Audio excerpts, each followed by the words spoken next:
this Chinese heritage is very much part of me. I may not be able to speak Chinese very well, but I think and behave very Chinese. And it begins with that. My father immigrated to Vancouver in 1908, and at the suggestion of my mother's brother. But when he came here, my uncle said, "You can't work for me. I don't want you to work for me. I want you to learn a trade. I want you to learn English," and so sent him to a Methodist missionary mission here that was here at that time.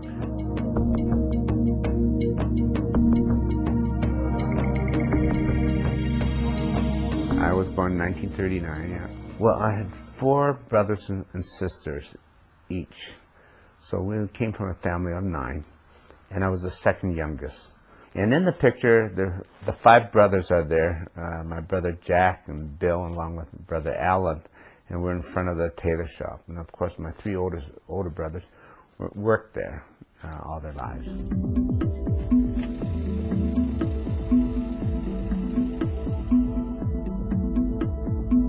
Well, I would think that picture was 15, 16 years old, and I was high school, and you see a bow tie that was made by my brother Bill from high school, Vancouver Tech, to UBC. My friend Peter Malcolm took political science economics, and I thought, heck, I think that's a good idea. And it turned out to be the best, too.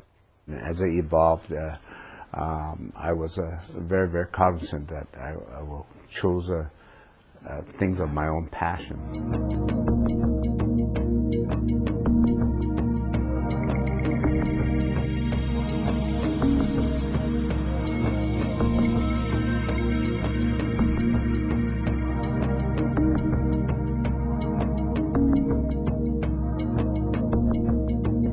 I don't know whether it's a good business deal or not, because a lot of it is sentimental.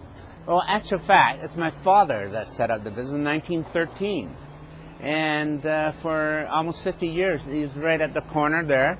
And my brothers were the 2 worked there, and I did too when I was 13 years old. And that was back in the 1970s, and we moved across the street. You've got to know your past and respect your past before you can move forward. Yeah. Hey, so how was your weekend? I often run so fast in my own personal life, I don't know where I come from. And I have to really step back and say, hey, this is my heritage.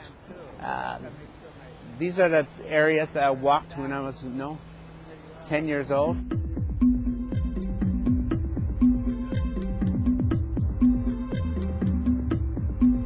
Well, as you know, in the history of Canada, the railway was what binds the whole country together, what made Confederation work. The other statue there commemorates the Chinese soldiers that served in the Canadian Army. We have over 200,000 immigrants each year coming to this country, and we tend to forget what built this country, and I think it's really a nice way of memorializing that past as we have new waves of Asian immigrants coming into this city.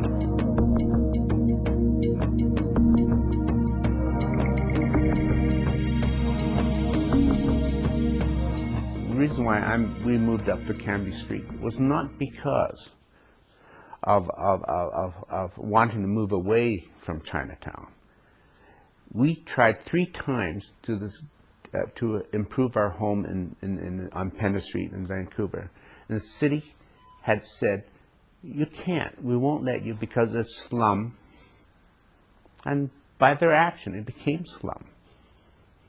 And what they were doing was imposing middle-class values of another culture into Chinatown, and that's what happened.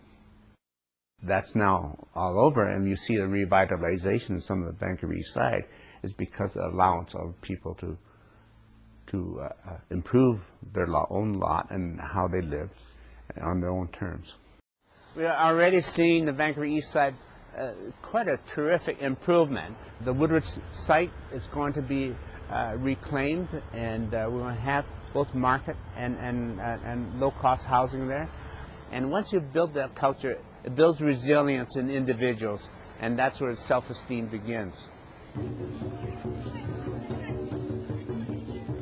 Wow, what's driving me? Well, I'll tell you, aggregation of all my life experiences, from very young to with the church and working boys and girls camps, to starting my own business, to being involved with starting Science World, and all those experiences have made me able to have a good understanding of what's happening to our community today. We as leaders always have a role, and remember that to make sure we do our part, but it's not for have a memory of me as Milton Wong. It's to do my part in the overall scheme of things. The way I see it, the Vancouver East Side, Chinatown, is where Vancouver began. And if you don't revitalize that, the future generation will never know how Vancouver started.